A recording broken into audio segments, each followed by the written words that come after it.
Perfectly uncertain. Perfectly uncertain.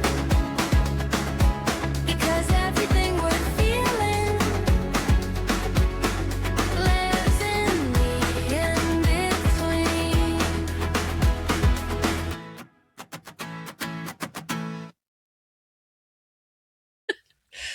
Welcome back. Happy whatever day it is that you're listening. I think that's going to be my go-to. Whatever day. Hey, happy Monday, Tuesday, Wednesday, Thursday, Friday, Saturday, Sunday. Evening, afternoon, morning. Perfect. Hopefully you're driving. Keep your hands on the wheel. Yes. Tend to.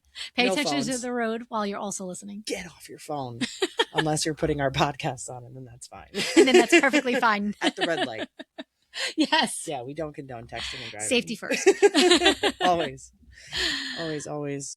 Well, thanks for tuning back in. Yeah. Welcome back to Perfectly Uncertain. And join us today for our conversation Mm-hmm. about something that is super near and dear to us. Yes. Something I think we have a pretty good amount of life experience to talk about. I think so too. Yeah. Professionally and personally. Yep. Totally. But neurodiversity. Yeah. I have so many. Buzzword. Yeah, buzzword. And I have so many thoughts about it. Yeah. So where do you want to start? This was like your topic idea. So I'd love for you to dive in. First. Yeah. Kick us off. All right. Well, I guess I don't even know. When did neurodiversity start really coming into play? Was it like after COVID, during COVID? Like the term? Yeah. I feel like around that time. Yeah, I think so too. Yeah, because when I was in grad school, it wasn't really used as much as it is now. Absolutely. I mean, do you think they use it in school now? I think so. Yeah, I don't know. I know that like kids know the term. I love that. Which is so important. It is so important. Yeah.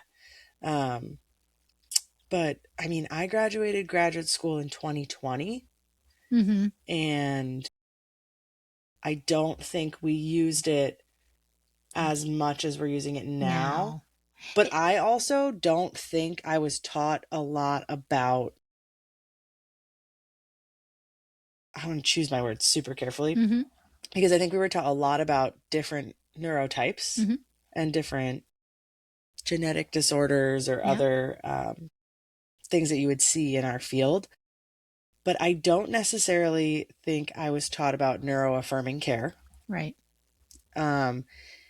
And I didn't know a lot about social thinking, which I know we're going to get into today, until I met you. Yes. I had like kind of heard of who Michelle Garcia Winner was in undergrad because I had a supervisor who really liked her and like Superflex. Yes. Right? Is that what it is? Yes. I personally don't love Superflex. Tell me more. So I'll backtrack. I came into learning about social thinking. It must have been in maybe 2006. Okay. Maybe 2005. And that was only because there was a book on the bookshelf. I was at that point working at a high school here in Connecticut. Okay. And there was a book that was written by Michelle Garcia Winner, and I'm forgetting what it was called. The thinking about you, thinking about me. Yeah, I can picture it. I can see it. Red? Clouds. Oh no, I had clouds. But the blue one. The blue one with the clouds on it. Yep. Yeah, I know exactly which one you're talking about. It's crazy, and so I can see it. That was basically, they called that like the Bible, I guess. Yeah. And I thumbed through it, and I really loved working, which I was so afraid to work with the high school population. I totally took a chance. Funny to me. Yeah, I can. Because I've only known you to really love that population. Yeah, I know. I mean, when we met, that was the population. Yes. It was well, really, it was older than that. Yep. It was young adults, like 18 to 26. Yes. 28. Yes. That's what we worked with. I know. At Monday Night Social Group. I know. So fun. It was the best. Yeah. What a time. Yeah, it was great. Well, prior to that, I worked in another school, and I had autistic kids, preschool through 5th grade. Mm-hmm. And I loved that. And I definitely had the honor of working with a consultant there, Nancy Schwartz. She's a bigwig in Connecticut. She was definitely a shark. I Okay. was scared to I was so scared of her, by the way. So I was literally, I made sure I always had my shit together and what I your was ducks doing. were And I in always had a row. backup plan. Yes. And I always knew, and I always had reasons why I was doing different Yeah. things because she would question. And That was me with Eliana. yes. I loved her, and I wanted her to like me so much, and I was Me so too. scared of her because she was so, is So so smart. And I was like, there's just no way that I'm going to live up to her expectations, Yes. so I'll just kill myself trying. Yeah. In the best, I think it made me a phenomenal Yes. SLP. Yes. But, Isn't that funny? oh, and I think she would be like, why were you ever scared of me? Yes, definitely. Because we were just 100%. having like a blast. Yes, I know. But I don't know. know that she knew that I was Petrified. clenching my butthole at all Yeah. times. I know. It's so bad. It's so bad. I did it because I wasn't scared of you. Yeah, no. Mm-mm. I'm Obviously. laid back. Yeah. But I was terrified of Amanda Ray and Mhm. terrified of Eliana because Yeah. I was like, they can see right through me. They know that I'm not supposed to be here. That is so not true. And Michelle. Michelle was. Yeah. Yep. Shout out Michelle. If you're listening, I hope you are. I hope you are too, Michelle. Michelle was such a good, Yes. like, medical, Mhm. complex SLP and Yep. like feeding. And she was so knowledgeable. And I felt like Yes. she knew everything. Everything. Yes. And so I was always like, well, got to Yep. bring my A game, game. and it'll probably not be enough. That's not true. You're right, you're It's completely has made us better. I mean, when you think you're surrounded by top-notch people, Mhm. you elevate your game. 1,000%. Right? Yeah. I Yeah. know. I love that. 1,000%. Yeah, it's Yeah. cool to look up to people that you work with Yeah. and feel that, like, And it feels great. And they respect you too, which is like, you probably don't feel that, but you I should feel like feel I earned that. their respect. You have. Yeah, You have. I think I did. Absolutely. I think when I came back, not as a student, Mhm. and I was then working with them. Actually, I'll never forget this. I wrote an eval. Yeah. So we used to, before we had like an EMR system, we used to write our evaluations on Word docs, and we had a process where you had to send it to two people to get two different eyes to read over it, and then you could like submit it. Yep. And I wrote an eval, and I always sent it to Eliana first, and I knew it was going to come back Marked up. But I needed that. Yep. Right. Because I also read it like 4 times before I sent it to her. And I was like, I still know it's going to come back like red. But it made me so much. My clinical writing is what it is today because of Eliana's edits. Yeah, she's best. But I remember I sent it to her and I got back some edits and I made them. And then I sent it to Michelle and she texted me. And she was like, hey, fucking stellar eval. Yes! I don't know if it was I like... didn't know that. That's probably not the right word. Yes, I'm sure it's it definitely, was. No, She talks like that. Maybe she did say that. But I just remember her being like, you just blew my fucking socks off. Like, this eval was awesome. And I was like, I was being nervous. You're You like, want me to I go first? I was like, sees, here I come. I love that. Yeah, I'll never forget it. Ah, so good. Yeah. So great. But they also taught me all about social Yep. thinking. Kid Yes. Sense is what taught me how to be a good Yep. social, pragmatic therapist. Well, it's so interesting because when I learned about social thinking, I know I'm so sorry. I used the book and I used it completely incorrectly. And it's so embarrassing to look back now and see myself as that therapist. And I did some things right because I just kind of had gut feelings about it. Mhm. But then I went to her conference and then I heard her talk about her theories and philosophies and the background I felt educated on this space. I'm like, holy shit. No one should be implementing any of her work Mhm. without having some kind of, educational background or Yeah. some kind of understanding of how these concepts are to be implemented. I think Because you that's could like, do more damage than good. I think that's how, sorry. I think that's how most interventions are, though. Yeah, Like, you shouldn't use prompts if you're not prompt trained, I know. unless you've been like taught how to do Do it. it properly. You don't want to reinforce something incorrectly. Yep. Right? But it's so tricky because It is tricky. social thinking, social cognition, social pragmatic It's just so language, any of nuanced. these are so nuanced. Mhm. But once you start learning, then you start really paying attention to human behavior all around you. Like, I can't not think about social thinking in every single social interaction, any of my relationships with my husband, my kids, my girlfriends, my family. I think Yeah. about my family's relationships with each other. Yeah. I cannot turn it off. This is also why I'm Yeah. exhausted at night, because I'm always analyzing every interaction. It's terrible, Yeah, that's fair. but great. That's fair. But my whole point was, so then I went on this tear. I had this aha moment, and I'm like, holy shit. Mhm. And then I dragged Amanda Ray, and I'm like, you have to come with me to this Yeah. conference. And then she was like, it was like this big, huge aha moment. Mhm. And by this time, I was working, I think, just at KidSense at this point. And then I was very lucky, a couple years into it, Amanda Ray and I applied for this clinical training. Okay. And we went to this clinical training program. You go out to the social thinking clinic. And Yeah, it's in California, right? there was one in California and there's one in Boston. We ended up getting into the Boston one. Okay. I'm so thankful for that. It Yeah. was incredible. And we met this guy. He lives in London. We met people from all over, and it's a very Yeah. small group. And we sat at a table like this size, Yeah. round table, discussed. We watched sessions. Yeah. It was the best.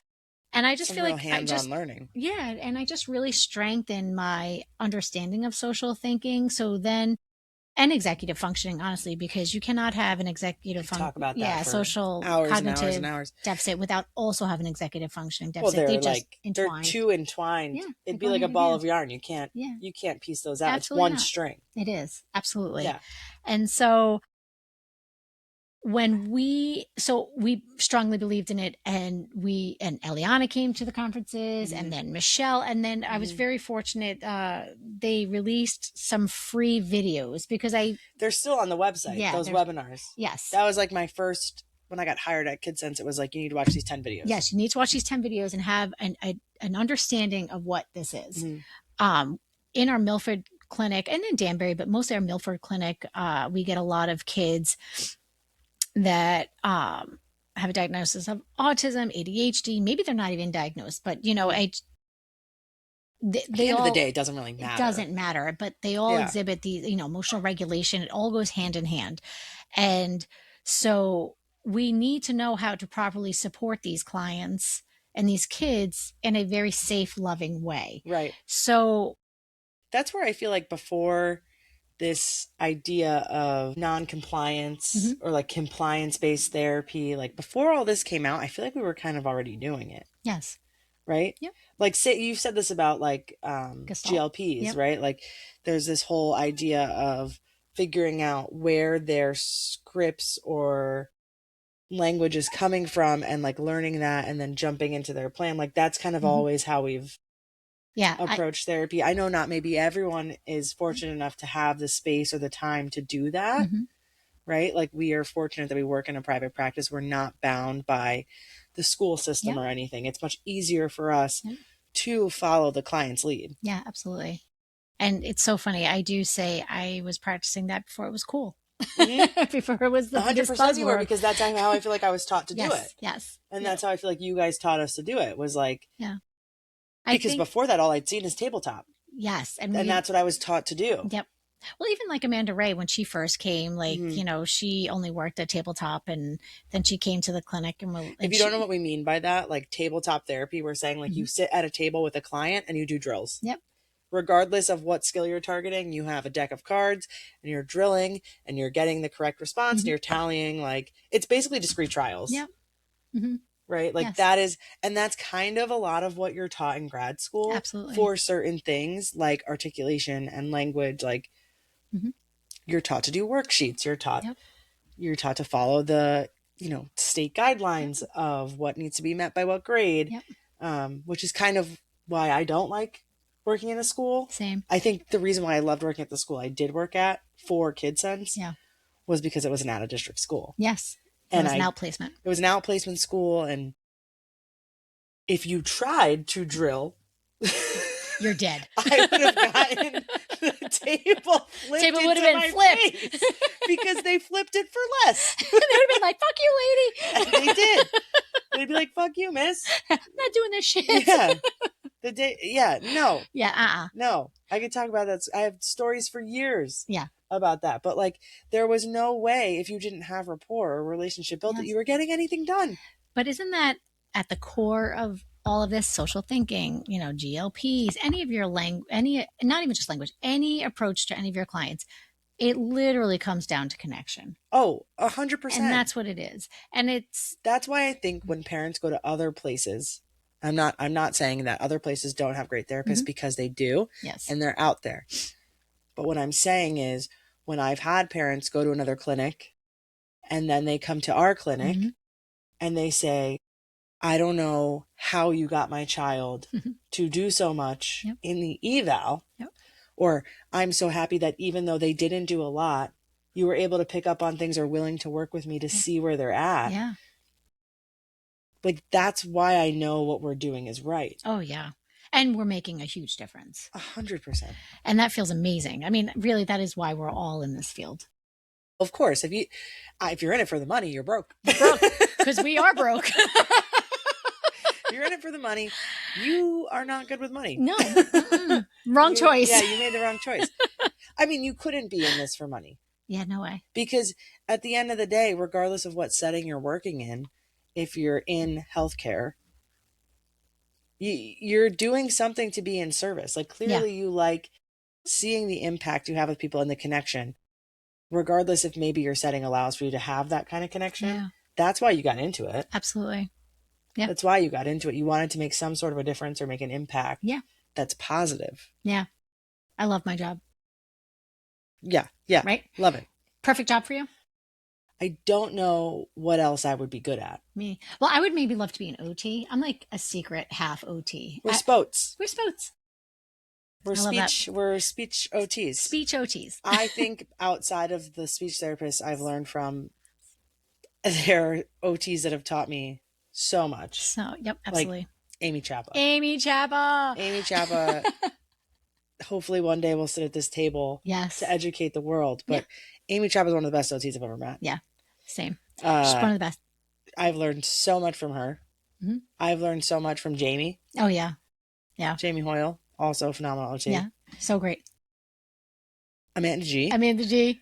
Dude, Amanda G could give me OT. I know. Well, Amanda G has treated my kids. And so, yeah. We were just I was out with some friends that we work with. And we were having this conversation about, like, if we had kids and they had to come to Kid Sense, who would we want to treat our kids? And which I would let anyone that works at Kid Sense treat my kids. I would, because I think if you work at Kid Sense, Jen and Amanda trust you to provide good services. Yes. Therefore, I would trust you because I trust you guys. Yep.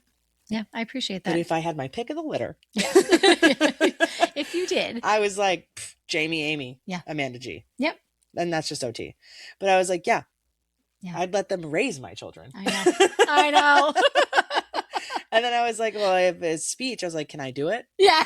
If I can't do it, which I know I can't, because my kids would be like, it would be. I've tried. It didn't work. I was like, well, Jen and Amanda don't take clients right now, so that's really frustrating. I would take your baby. I know.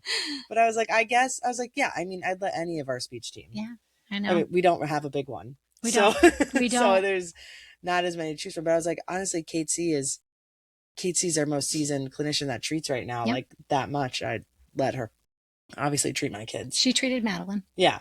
Yep. So funny. Yeah. So it's like, it's just so funny. But I mean, that's the best part of where we work too, is like anyone that would treat anybody.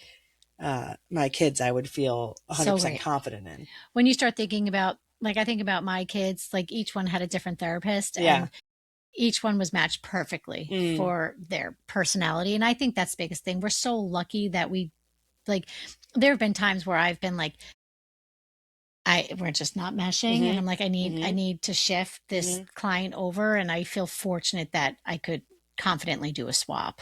I think that's one of the best parts about our clinic too, is that we have a team where we're diverse enough that each of us have our own approach that is similar, but so different. I know. I love that. And I think it's because we're able to, like, use our personality. Yeah. It's our gifts. Yeah. Yeah. Because I've had plenty of kids that I've been like, not a match. Yep. You're Like, hey. hard no. Hey, I can't go out to their parent every week and say that was a great session. Yeah. Yep. Yeah. And so we need to shift it. Yeah. And that's fair. I mean, as an adult, I've gone to see providers, whether it's a doctor or someone, and been like, we're not a good match. Not a good match. And that's all right. Fine. Yeah, it's totally fine. You can't be a good match for everybody, you know? Well, I think as a therapist and as a patient, it's hard. I know. But I think because we work in the field, it's easier for us to see because we've like felt when we're not a good match. Yeah. But I think it's hard. And maybe for parents, it's different because the relationship isn't as much with you as it is with the child. Yeah. I don't know because I'm not a parent, so I can't like speak on that. I would say that. Like, I've had even parents like say, like, we get along, you know, great. And they're like, oh no, you know, and it's a common misconception too, where they're like, well, you know, we want you because you're one of the owners. And it's like, okay, but like, I appreciate that. But, you know, just because I'm one of the owners, that doesn't mean I'm like the best of the best and the best one for your child, you know? Yeah. So it does take we get a lot discussion. of parents, though, especially parents that either return or have had other kids come to our clinic. And they're like, well, we only want this therapist. Yep, I know. And it's like, that's awesome. Yep. But that therapist only has 40 hours in their week. Yes, I know. And they only have like 30 hours to see kids. Yep. And it's really hard to fit every single kid into that. Well, it's hard. We have a really long wait list. Yeah. So a lot of kids need support. A lot of kids need support. And I think that's why it's great that more people are talking about neurodiversity and neuroaffirming care? Yeah, neuroaffirming care. I think it's great that people are talking about it. I do too. And I think, and this is where I think so this is why we started talking about social thinking, because when neurodiversity started to get a big following and the buzzword was buzzing and doing its thing, spreading, which was all so positive, buzzing and buzzing. It was so positive. And but also, well, a couple of things. I found a lot of people on the bandwagon and the train, but were not providing neuroaffirming care or really being neurodiverse. And also being a neurodiverse therapist, that doesn't mean that you don't have boundaries. I like to think about, and I'm just going on a limb here. Go for it. Neurodiverse therapist and gentle parenting kind of, I think kind of fell into this. Like neuroaffirming care and gentle parenting fell in the same bucket. In the bucket, right? Because it swung so far one other way. Because there was no neuroaffirming care or like, you know, hardcore traditional parenting, and it swung so far to, you know, not using negative language. Yeah, and it just ended up being no boundaries. So I'm not saying this is not everybody. Like, you know what I'm saying? It's not everybody. But again, well, social thinking also took a huge hit. Because they were saying that they were not providing neuroaffirming care. And why do you think they were saying that? I'm going out on a limb here. I'm not sure, but this is what you interpreted. What I'm interpreting. Okay. That people were, you know, implementing social thinking incorrectly. Yeah. And because of that, they were doing more damage. And it was really more about compliance. People that don't understand how to provide, I would even just say, like, therapy and care in a connected, loving way. And because of that, we've swung so far a different way. So anything that had to do with social thinking, it just got attached to that it was being compliant, and we weren't affirming people that had, you know, thought differently with their brains. Almost like they were teaching them to mask too much and not embracing their differences. Yep. But, and I mean, yes, I think from my time working with youth and young adults that are on the spectrum or neurodiverse in some sense, right? Like there is a level of degree to which they should have the option to mask Yes. and when they shouldn't have to mask. Yes. But I also think the idea that they shouldn't be taught certain things, like I think they should have the choice to use it, and that's the therapist's job to teach that and to also understand and feel out if this client is appropriate for this approach, because Yes. not every client is going Yes. to be appropriate for every therapeutic intervention. Yes. And that was the other thing too. We were really strong about that. Not everybody was a good match, Yeah, you know, for social thing, for some, and if they were, then there was varying groups that were right, because developed appropriately. not every person is at the same level. And so I agree with you. I think social thinking was being taught because they were taught that they needed to mask at all times, Yeah, which is not appropriate. which is not appropriate. Because even neurotypical people Mhm. aren't on all the time. No. And You know, like when social skills don't come natural to you, it's exhausting. of course. And you cannot, your battery runs out. Yeah. So it's not fair to ask anybody to mask, to you know, be on all the time. There's no way they could do it. And No. but I think it's important that everybody is taught how to mask when they want to mask. And a lot of our sessions really were, let's dive into the situation, especially the older kids too. It's like, okay, Yeah. and this is my biggest thing is, did you get your needs met? And if you didn't get your needs met, let's look at what needs did you want met and how could you have gone about that to get your needs Yeah. met? And that varies. Whatever my thought is about how that situation should have went down because of my needs does not equate to what their needs Yeah. are, or what they're looking for, or Yeah. how they want the world to see them, or how they wanted that interaction to go. Yeah. And so that's why we use a lot of art and books. And, you know, I think I am neurodiverse. I definitely feel like I have ADHD. I'm undiagnosed. I'm pretty sure I have it. Yeah. But, you know, I fumbled through, I think everybody's learning socially and, you know, but there's different varying degrees of me in certain situations. Of and, course. you know, and I code switch and sometimes Everyone does. right. Everybody I does. come off very extroverted. Yeah. And me too. And I'm not. And I think I am, You are. but I also think not all the time. Right.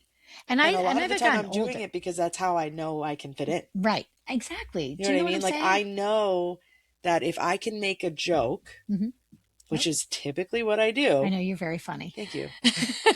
Pride myself in it.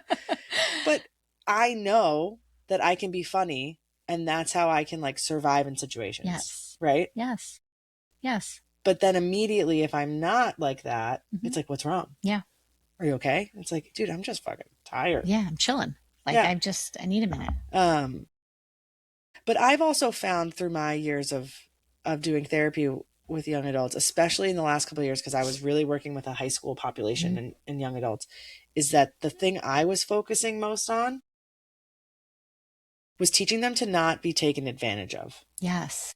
And the perspective taking I was doing and inferencing was to try and help them understand others' intentions. Yeah. And then help them navigate those situations in a safe way. Yeah.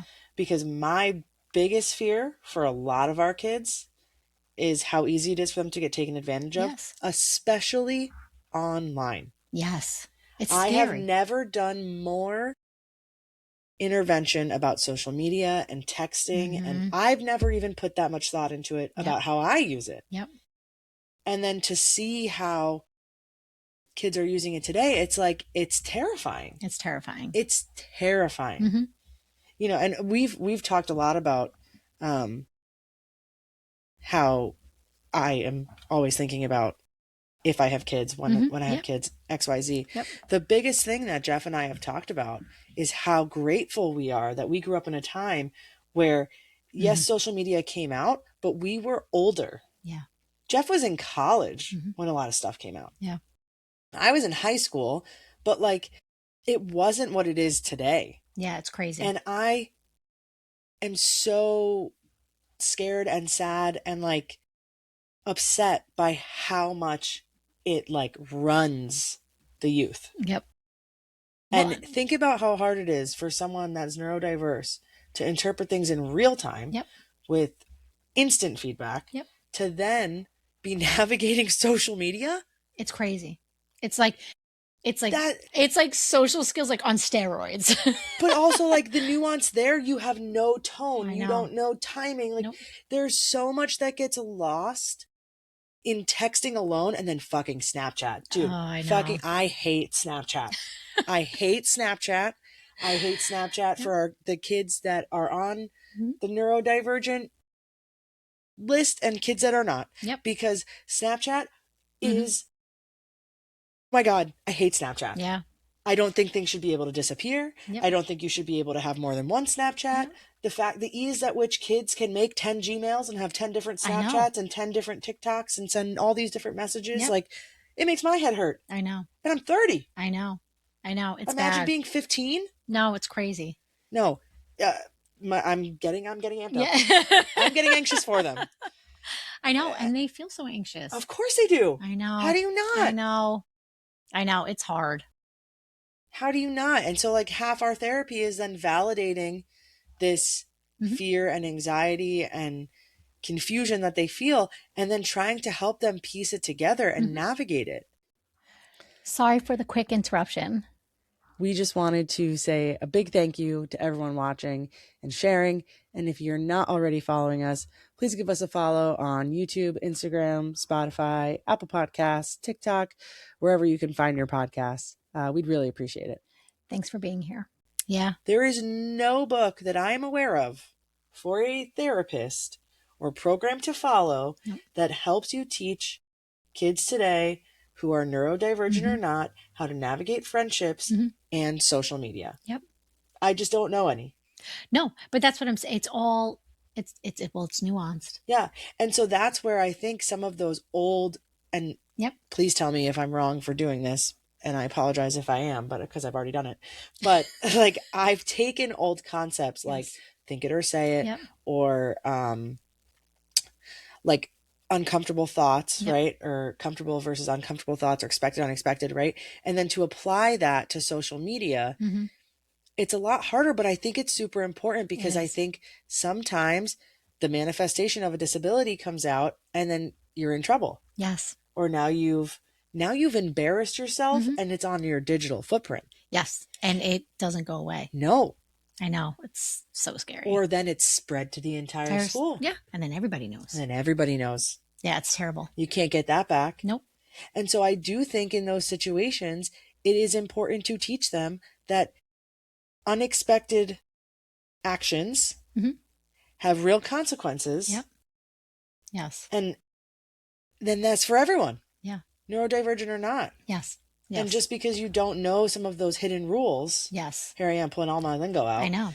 But I think it's important to teach those hidden rules earlier. And I think a lot of it has to do with talking about it at home. Yeah, it is. But it's also like having an understanding. So if you already are struggling with social cognition and not having an understanding of perspective and tensions and, and just trusting whoever, do you know what I'm saying? Then when you get to this platform, it's just, it's even more so. Yeah. It's even more dangerous. Like, and then you have impulse control deficits. Oh, yes. Yeah. And then you have future thinking deficits. You have perspective taking deficits. Like you have all these EF deficits. Yes. And they also want to be loved. Right. They want people to be attracted for to that attention. And yes. You're a teenager. So it's course, like, okay. What teenager doesn't want to be affirmed? Right. And so then you're doing things, of course, send me a naked picture. Dude, the amount of Like nudes I nudes. didn't want to know I about when I know the worked amount in a of high nudes, and school. that's what I'm saying. That's a big thing. Me It's a too. huge thing. It's And a then huge and then thing. it's spread across the whole entire school. And then it gets in the wrong person's hands and the wrong parent finds out, and now you have Yep. charges. Yep. And now you have real charges against you. Yeah. It's crazy. It's so crazy. It's so crazy. I feel for these students. I feel for all youth right now. Yeah. Because I don't know how they navigate it and deal with all of it. Because you can't. The stakes feel so much higher. They are higher, and you can't warn every kid. Like, just even thinking about my personal kids too, and even my clients, you can't cover every single thing that No. will possibly happen. Like, No. there's no way. And because it's nuanced, and then until it comes up, and then you work through it, and Yeah. it's just Well, it's so hard. I mean, I think and I hope that more families, as kids get older, are talking about how to use some of this appropriately and safely. Yes. And I know for me growing up, my parents were very strict around social media, around like I couldn't get Facebook or certain things till a certain age, and they had to know the passwords. And we talked a lot about how, this autonomy that you gain when it's at your fingertips is freeing, and you should, not just like you should have access to it because everyone does, but it is part of the social experience now, right? Yeah.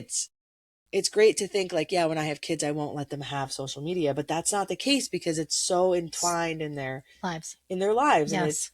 And it's hard. But having those conversations around like,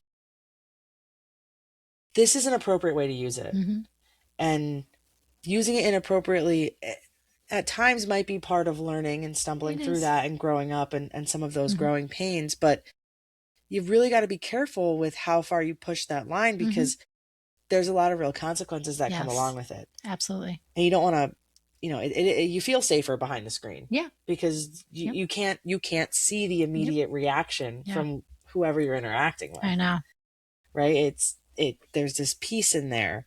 I agree. And that's what I'm saying. Like, so when I think about social thinking getting bashed so hard, I think it's a disservice, because I don't think, I mean, some things like, I didn't love their Superflex. Like, I don't love, like, some of them are materials, but their underlying philosophies and theories. I do think some of it though from Superflex helps younger kids understand. Like I've had some kids that like, they don't get flexible versus stuck thinking, but they understand rock brain. Yeah. They understand that like, oh no, sometimes I do feel like there's a rock and I can't. Yeah. I can't shift. Yeah. And I can't shift. So I think and that's where I personally think it's okay to pick bits and pieces to use. Absolutely. But using them intentionally. Yeah.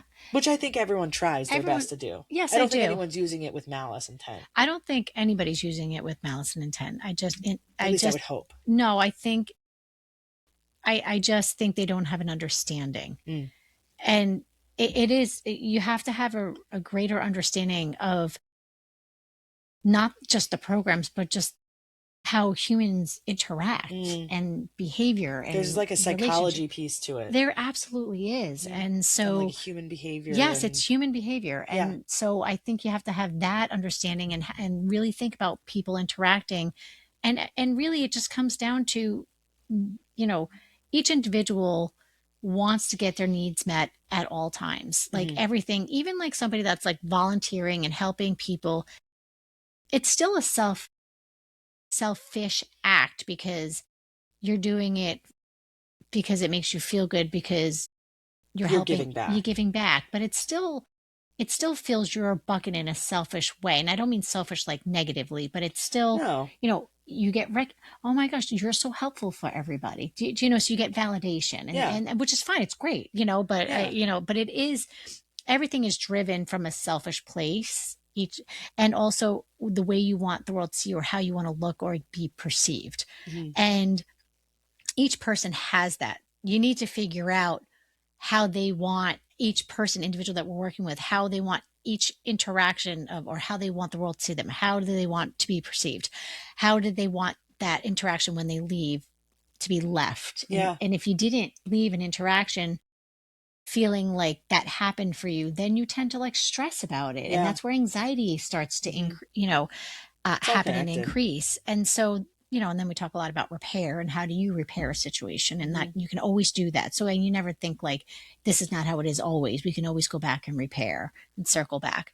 But my whole point is that there's a place for social thinking, neurodiversity, all in one. Yeah. And so I think Well, I that, think neurodiversity or like I neuroaffirming mean, care. Yeah. is you should always be striving to be neurodiversity affirming, even when you're teaching Mm-hmm. different strategies Mm-hmm. or even when you're teaching different concepts, right? Like, Yes. I don't think by using social thinking that you are taking away any neuroaffirming care. I don't either, but a lot of people who don't have a deeper understanding are. And I think that's where the backlash came. I understand. I understand what you're saying now. Yeah. So, it's I guess in tricky. my brain, because I don't see it that way, I don't understand how they would think Mhm. that. But I guess if you're thinking like, oh, well, you're teaching them to mask, therefore you're not being neuroaffirming. Right. Whereas we come from the school of thought of like, okay, but masking is part of being neurodiverse and neurotypical. So Mhm. like by not teaching them that, are you doing a disservice? I think so. Because if you're not teaching them how other people are perceiving them because they don't have that skill, Mhm. are you not like, it's almost like you're leaving them out of the conversation. Right. And that's the thing too. So you don't want Because it's you fine don't if want you, to if you isolate them. yeah, You know because what I'm saying? I have plenty of kids that I'm like, it's fine if you don't care that other people Yeah. aren't into your states and that's all you want to talk about is the United States Yeah. and different state shapes. That's fine. Yeah. And you can ask someone if they want to talk about that with you, or you Yeah. could bring it up. Yep. But like, by not telling them that other people may not want to talk about it, Yep. I feel like that's not fair. Yes, I agree. Right? Because then it's like they don't know why people don't want to Hang out with them. hang out with them. Right. And it's like, I don't know. That's where my theory Well, me is. too. And I do think like, and I think, I also think the world, when neurodiversity started to get its big like upswing, it was great because everybody was paying attention. And I think that's just also more of like acceptance. Like Yeah. everybody, there's a lot of people that are different Yeah. than I mean, think about all the doors it's opened up. Like now we have Love on the Spectrum, right? Yes. And that is such a beautiful representation of neurodivergent young adults Mhm. who are literally doing exactly what we just said, that are looking for Yes. love Love. and connection. And that's also another topic that I could go on and on about. Like, even though neuro diverse individuals, they still have the same hormones that we all have. Oh yeah. They still have the same Desire. desires and drives. Mhm. And so that just doesn't not happen, or, No. so yeah, they want to find love, They want to find love and connection. too, and I think that's biggest thing too, is that everybody wants to be connected. Even if somebody likes to be alone, I know many people that like to be alone. I know a lot of people that their social battery dies out real fast. Yeah. So they just need, it's like, all right, I've had enough They need to social recharge. interaction. They need a recharge. And then, but I mean, I do think the cool part is that as a society, we've become more accepting. I Yeah. think. I would say a good chunk of society has. I still Yeah. think there's like work to be done. Done always. And yeah, there always will be, but I do think that there's been a big shift, and I think it's like the more you talk about it, the less stigma it carries. Yeah, I think so. And so I'm glad that there's been more conversation around it, because Me I do too. think it helps with the stigma. And I think the more you can take some of the stigma out of it, the more people can come to acceptance sooner. Mhm. And at least at where I am now in my career, right, I don't work with as many teenagers at the moment. Mhm. But now I'm on the opposite end, where I'm working with a lot of those littles between 1 and 5. Yeah. And it's like, the earlier that we can get parents to accept Mhm. that there may be a neurotype Mhm. that is different than what they were expecting, the earlier they can accept our help Yeah. and let us be a part of the team earlier, because that's where we're going to get the most progress. Absolutely. We're not going to change everything, No. but No. some of that is written in stone. Yeah. But the earlier we can be on their team Yes. and join forces, the more progress you can make earlier. Yes, absolutely. And just set up more for success. Yeah. It's hard when these kids start to go to school. Yeah. And school's just not built for, well, I think many. Yeah.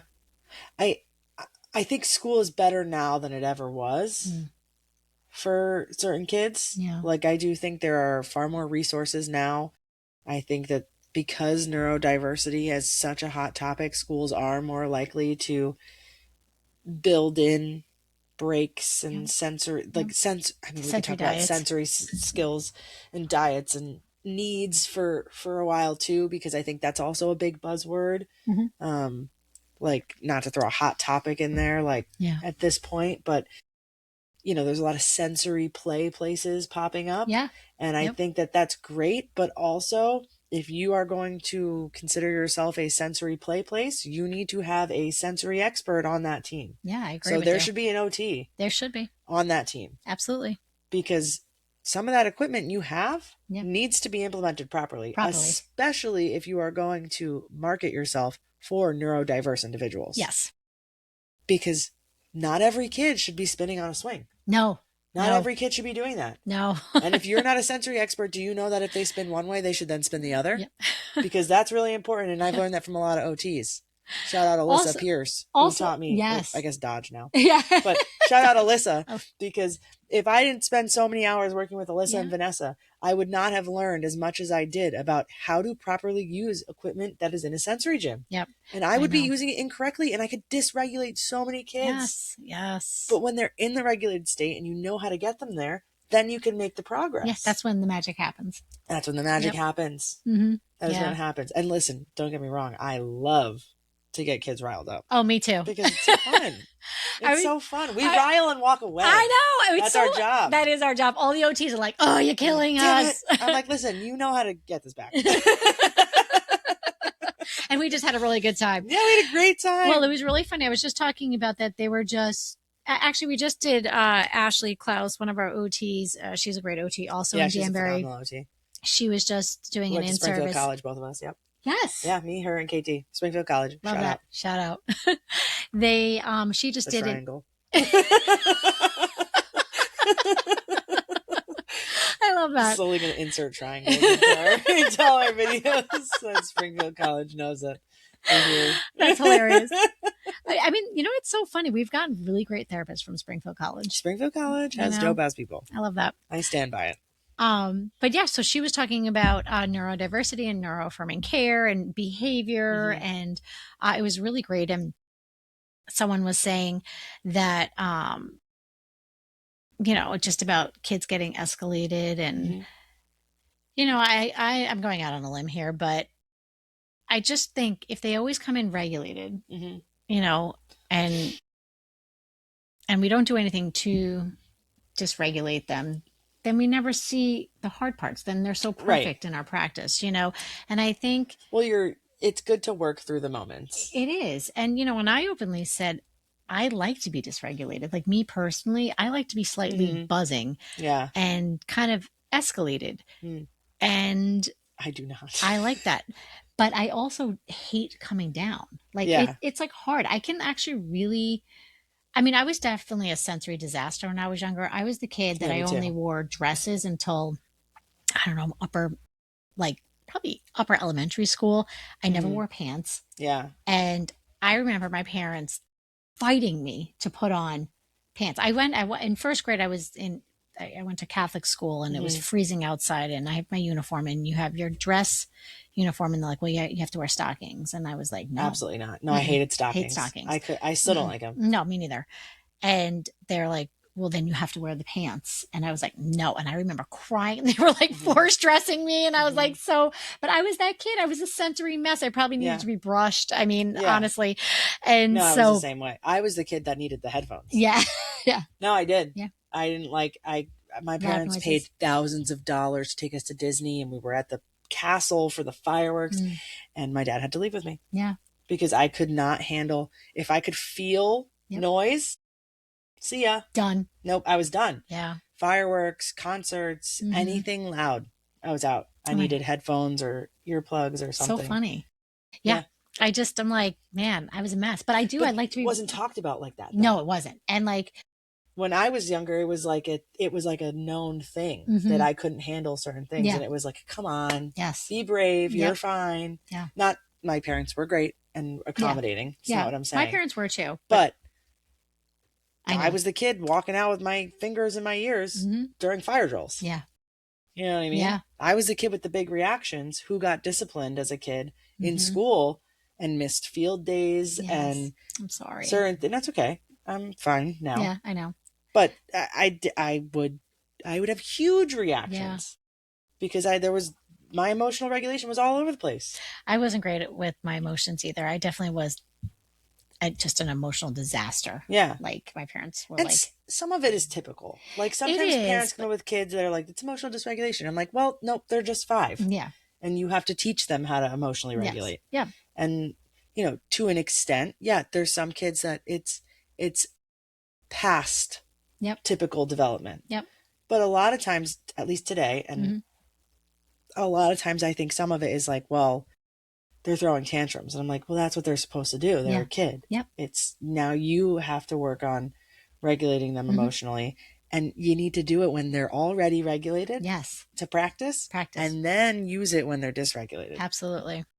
And I think it's okay too. A lot of parents think it's really, timeout's a negative thing. And really timeout, it's not. Like everybody needs to take, like sometimes I'm like, I need a timeout. Like I need to go into my bedroom for a minute and I need to. You don't have to frame it to be punitive if that's what you're against. But if you're against being punitive when they're that little, that's fine. But teaching them to take a break and a cool down is so appropriate. So appropriate. Yeah. And it's like, listen, and also when they're so escalated and falling apart, that's not the time to discipline. Everybody just needs to separate, go sit in your room. Yeah. Go sit down. It's take a break. And then once we're all calm, then we can like regroup on it. And that's because completely there's appropriate. No progress being made in a dysregulated state. No. None. That's a lot of our kids, when they get dysregulated in the clinic, a lot of the time what I will do is model taking a break and I will sit there. I'll be too. You can, listen, you seem upset right now. Get it out. Yeah. When you're ready to come down, I'm right here. Look, I'm calm. Yeah, we're good. I'll be here. I'm not upset. I'm not angry. You're frustrated. You're upset. You're sad, whatever it is. I'm going to help create a safe space around you. I might take things down. Yep, totally. I might say it's not appropriate to use that right now. Yeah. But let's calm down. And then when you're ready, then we'll make a plan. Yeah, absolutely. But you can't make a plan with them when they're... Oh, no way. And any of the verbal language, it needs to... You have to take all the demands away. Yep. Just... That's like the first thing is like take away the demands. No verbal language. Nope. They're not processing anyway. we could talk about how to de-escalate. And de-escalate without any physical intervention. Oh yeah. Right. I think a lot of parents don't love that. Yeah, I know. Which I think is fair. Right. That's fine. So then the best thing you can do is try and model without expectation what regulation and calming strategies look like. Yeah. And it's so interesting. Even I also see a ton of and I've done this myself too as a parent, just reflecting back, is just ended up reinforcing the negative behavior. And that is so tricky. Yeah, it's tricky. It's tricky. I'm also coming from a place of not being a parent. So No, but you've worked with kids for years. Well, I'm just saying, I'm never judging a parent. No, I'm not either. No, I don't think think you are. I don't think you are. Yeah. I just hope that parents, when they do come to us and I'm offering a strategy or telling them what I do, it's never from a place of judgment. Yeah, no way. Because I know that everybody hits their limit. Oh, yes. And I'm modeling calmness for an hour with your child. So I know that at home, it is a lot longer. It is a lot longer. And there's a lot more moments that modeling needs to occur. I understand that. I hear you. I see you. I am not saying this is easy. No, There's it's so also hard. times as a therapist that I have been doing it with a child for so long, and Mhm. then will literally look for someone and say, I need a break. Yep. I need a minute. I need to tap out. Yep. Because I don't want to get to a point where I'm modeling Dysregulation. Yep. dysregulation or inappropriate Mhm. reaction to something, right? Yeah. So knowing when you need to tap out, Yeah, I think tap is out. fair as a Yeah. clinician or a parent. Yeah, absolutely. Yeah. We're not even talking about neurodiversity anymore. I know. But Lots we of are, stuff. but we aren't. We Yeah, are, or we I aren't. think so too. I Um, think so too. I think it's, you know, it's just somewhere in the middle with all of it. I think we just swing to all these like different sides, and it's that tricky in it's between that where everything happens. yes, yes, it is. It's perfectly uncertain. Yeah, it's crazy. I mean, before we head out, Mhm. I think it would be appropriate to shout out some of our favorite neuro-affirming brands. Oh yes, I love that. Like PlaySpark. Yeah, we love PlaySpark, we PlaySpark. love you. We have your stuff in our clinic. We're big PlaySpark fans. Yeah, I think I was recently wearing a Peace Love Autism shirt. I love them. I don't know Peace Love Autism. I have to get to know them. Yeah, so I believe it's a mom, and I believe she's in Texas, and her son is on the spectrum or neurodivergent, and she has this awesome brand. Her clothes are the sickest. Really? Yeah, and it's all like, don't make me advocate. Like, I yeah, love like that. she's got the coolest stuff. I believe she has a storefront in Texas now too, which That's is really like one of the cool. only reasons I'd go to Texas. Yeah. Is to see her store. See the Because I'm storefront. a big, huge fan of Peace Love Autism. They just have like great merch. They have great stuff. I love that.